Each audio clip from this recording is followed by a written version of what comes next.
Assalamualaikum warahmatullahi wabarakatuh. Berikut merupakan proses design thinking pada sebuah aplikasi Sikadu, yaitu merupakan aplikasi sistem informasi akademik terpadu Universitas Muhammadiyah Bandung. Ini merupakan tugas besar dari mata kuliah desain antarmuka produk digital. Berikut tim dari kelompok kami, yaitu ada Wisnu Nugraha, Ajmi Taufik, Ramdan Gojali, Erlin Puspaningrum, dan Deriana Putri.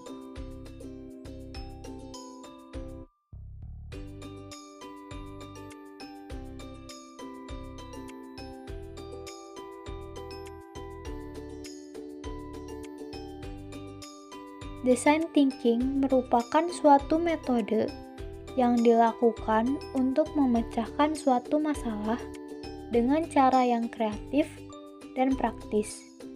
Design thinking dilakukan berulang untuk memahami pengguna dan menyelesaikan masalah yang ada. Studi kasus yang kami angkat adalah mengenai sistem Sikadu UM Bandung atau Sistem Informasi Akademik Terpadu Universitas Muhammadiyah Bandung. Tahapan define. Tahapan define merupakan tahap kedua dari design thinking sesudah empathize. Pada tahap define terdapat pain point dan how might we atau HMW. Pain point merupakan suatu problem atau masalah yang lebih spesifik yang dialami oleh pengguna yang berasal dari tahapan empathize yang sebelumnya telah dikumpulkan. Pain point yang kami dapatkan diantaranya adalah: yang pertama, tidak ada fitur lupa password. Yang kedua, terlalu banyak input data ketika akan melakukan login. Yang ketiga, tampilan login yang membingungkan. Keempat, penataan fitur yang mengacak. Yang kelima, warna background pecah, dan lain sebagainya yang dapat dilihat pada tampilan yang tertera. Kemudian, setelah pain point berhasil diidentifikasi, kami mengidentifikasi kebutuhan user yang lebih spesifik pada how might we atau HMW. How might we atau HMW merupakan proses brainstorming dengan membingkai pain point dan berharap muncul langkah-langkah aksi yang konkret. HMW atau how might we yang kami dapatkan adalah sebagai berikut. Yang pertama, menggunakan font yang lebih friendly dan warna yang lebih nyaman. Yang kedua, saat login lebih dipermudah. Dan yang ketiga, memperbaharui tampilan UI website. Setelah melakukan voting, kami sepakat akan melakukan memperbaharui tampilan UI website. Bismillahirrahmanirrahim. Sebelumnya, perkenalkan, nama saya Ajmi Taufik Nurrohman. Di sini saya ingin menjelaskan di bagian ideat. Apa sih itu ideat? Ideation adalah brainstorming ide untuk mendapatkan solusi pemecahan masalah. Dan untuk contohnya adalah saling bertukar ide untuk memecahkan masalah yang ada, atau bisa disebut dengan bertukar ide dengan yang lain. Selanjutnya ada affinity diagram. Apa sih itu affinity? Affinity diagram adalah mengelompokkan ide berdasarkan hubungan antar ide. Dan contohnya adalah mengelompokkan ide-ide yang telah bertukar satu sama lain untuk memecahkan suatu masalah atau suatu masalah yang ada, atau bisa disebut dengan saling bertukar ide untuk memecahkan masalah. Slide selanjutnya adalah priorijatian ide. Apa sih itu priorijatian ide? Yaitu untuk membagi data berdasarkan prioritas yang akan dikerjakan. Dan contohnya adalah saling bertukar data yang dikerjakan dengan yang lain. Priorijatian ide juga dimana mengembangkan potensial diberi peringkat dalam urutan kepentingan. Ini berarti menunjukkan atau fitur mana yang harus dimasukkan ke dalam. Slide selanjutnya ada Crazy Egg. Crazy Egg adalah suatu desain yang tampilannya masih kasar atau project yang mau kita buat, baik itu dalam bentuk kertas maupun gambar. Crazy Egg ini dimana cepat yang menantang orang untuk membuat sketsa dalam ide berbeda dengan 8 menit. Sasarannya adalah untuk mendorong ataupun melampaui ide pertama Anda. Seringkali merupakan ide yang paling tidak inovatif dan menghasilkan berbagai solusi untuk tantangan Anda. Untuk pada intinya, Crazy Egg ini harus membuat desain sistem atau desain yang tampilan projectnya masih kasar atau masih berbentuk dalam kertas, baik kertas itu ataupun gambar. Mungkin sekian dari saya. Mohon maaf bila banyak kekurangan. Wassalamualaikum warahmatullahi wabarakatuh. Yang selanjutnya ada task flow. Task flow merupakan langkah-langkah yang dilakukan oleh pengguna saat menggunakan suatu produk untuk menyelesaikan suatu task.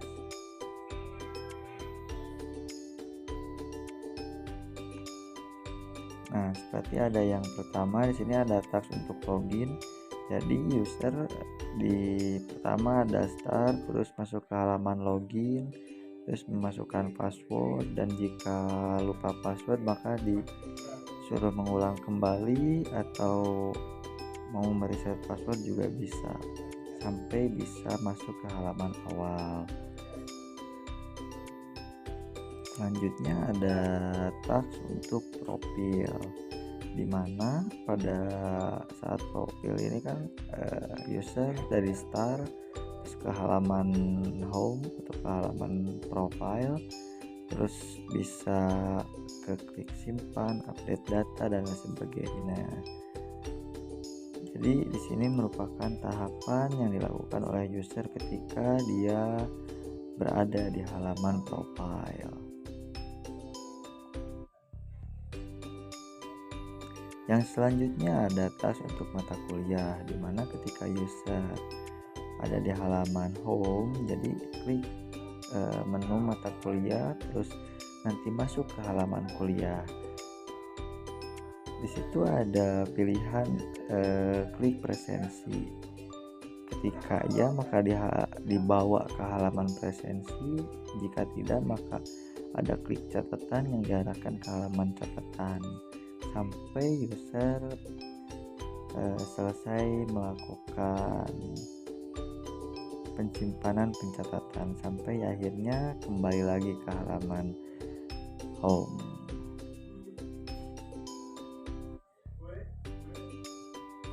Yang selanjutnya ada task untuk halaman rencana studi, dimana ketika user ada di halaman home maka bisa diarahkan untuk mengklik menu rencana studi dan masuk ke halaman rencana studi. Maka di sini ada pilihan untuk isi KRS, unduh KRS, cetak kartu UAS dan UTS dan lain sebagainya. Sampai di tahap akhirnya tuh user bisa mencetak atau mendownload kartu UAS dan selesai. Kembali lagi ke halaman home. Yang terakhir ada task untuk nilai, di mana pada halaman home user dibawa untuk ke menu nilai, lalu nanti dibawa ke halaman nilai. Nanti si user memilih tahun ajaran semester, terus selanjutnya menampilkan tahun ajaran semester yang dipilih. Terus selanjutnya ada pilihan opsional di sini, mau unduh KHS, jika ya maka mendownload, jika tidak maka selesai. Untuk di tahapan task flow mungkin seperti itu rangkaiannya. Terima kasih.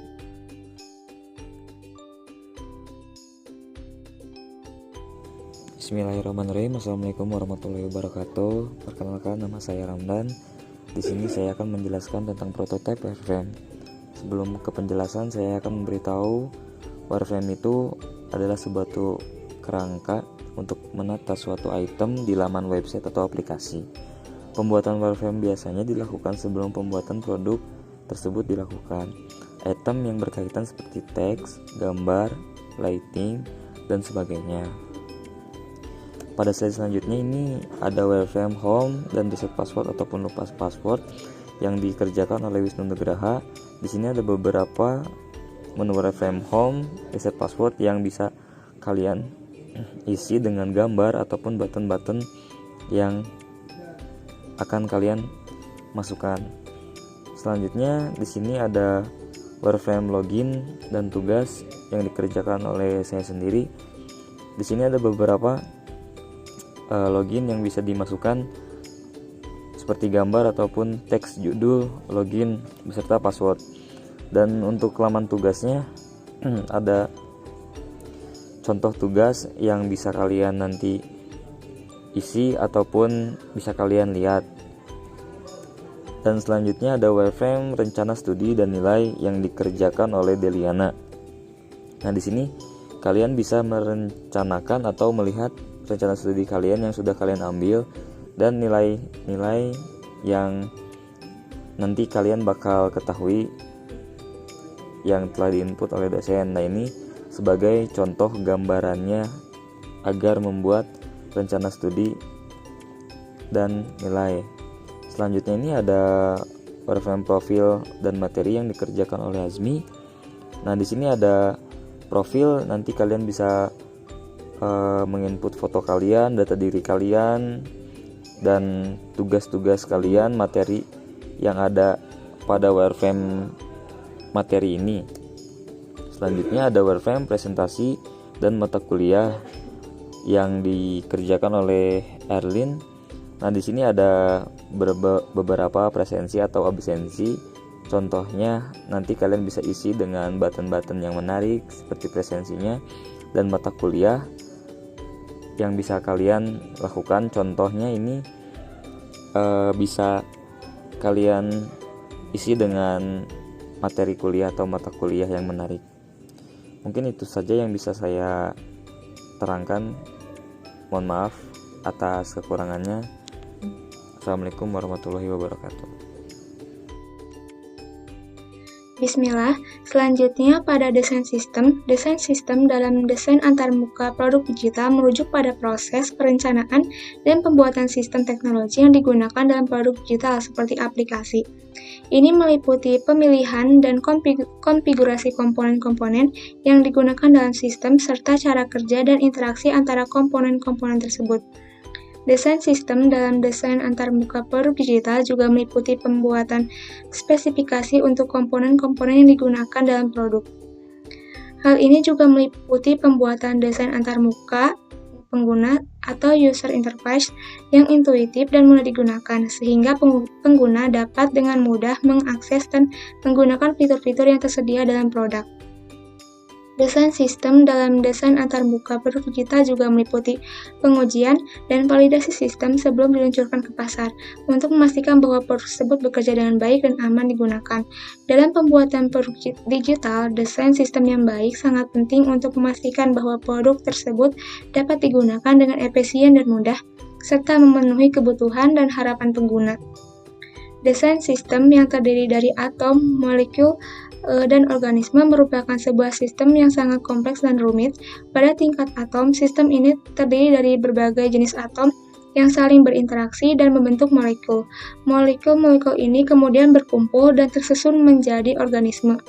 Atom pertama ada style warna atau color style. Di sini brand color yang kami gunakan adalah warna biru dengan kode 215697. Selanjutnya, atom kedua yaitu bidang input. Style pada teks input menggunakan underline. Underline dipopulerkan oleh Google, biasanya sering digunakan pada aplikasi Android.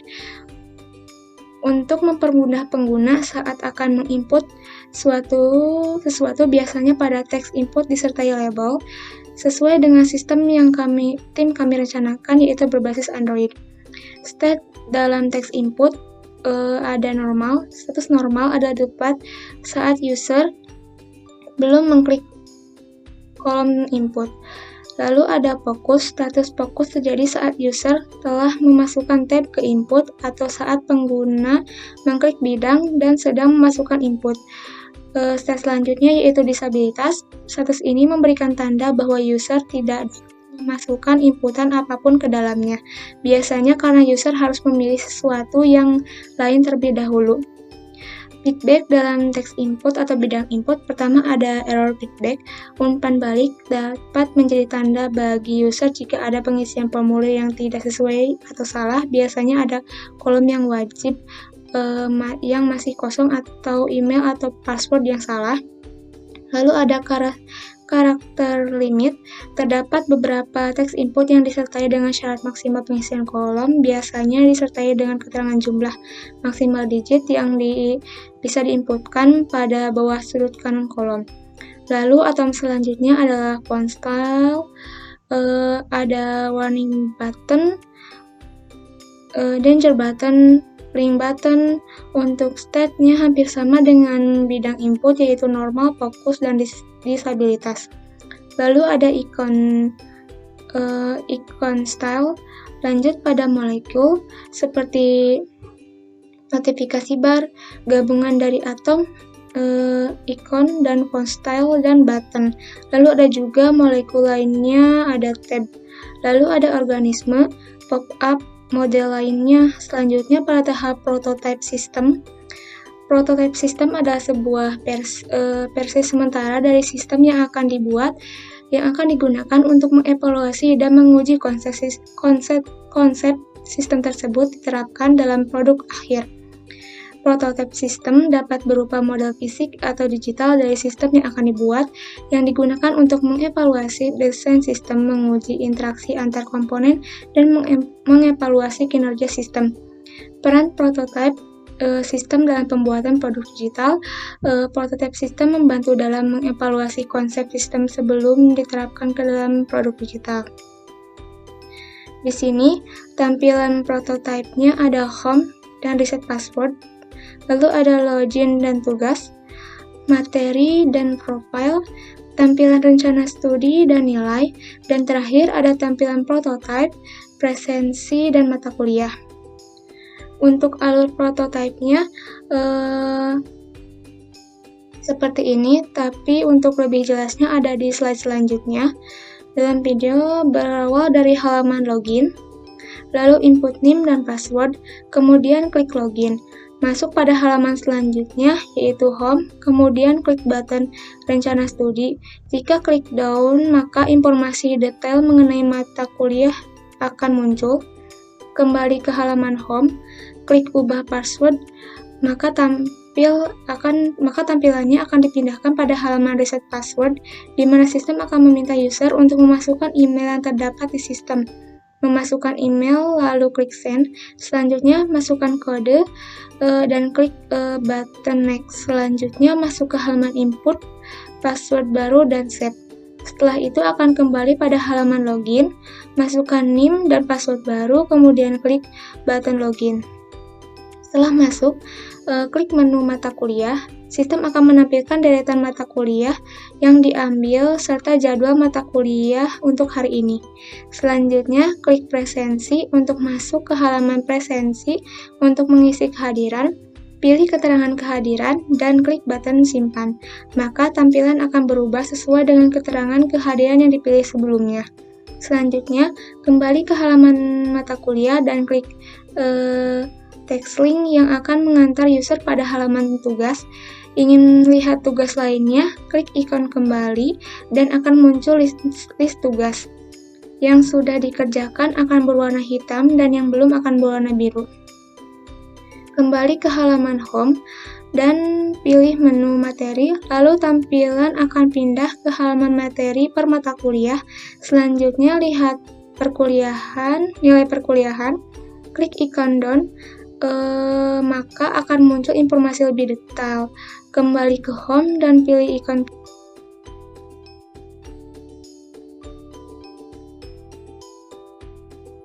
Selanjutnya ada usability testing. Usability testing pada home dan reset password menghasilkan nilai akhir sebesar 80 sehingga berdasarkan pada skala di atas desain halaman rencana studi dan nilai dapat memiliki grade B dan memiliki nilai C rating good. Ini Untuk hasil dari usability testing melalui kuesioner yang saya buat dengan metode SUS atau System Usability Scale memiliki nilai sebesar 93, sehingga berdasarkan pada skala yang di atas, desain halaman rencana studi dan nilai dapat diterima, dan memiliki grade A yang adjective rating based imaginable.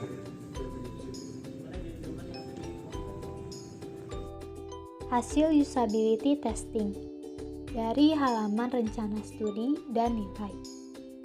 Usability testing yang dilakukan melalui kuesioner dengan metode SAS atau System Usability Scale memiliki nilai akhir sebesar 72. Sehingga berdasarkan pada skala yang tertera, desain halaman rencana studi dan nilai dapat diterima. Kemudian memiliki grade C atau C dan memiliki adjective rating oke.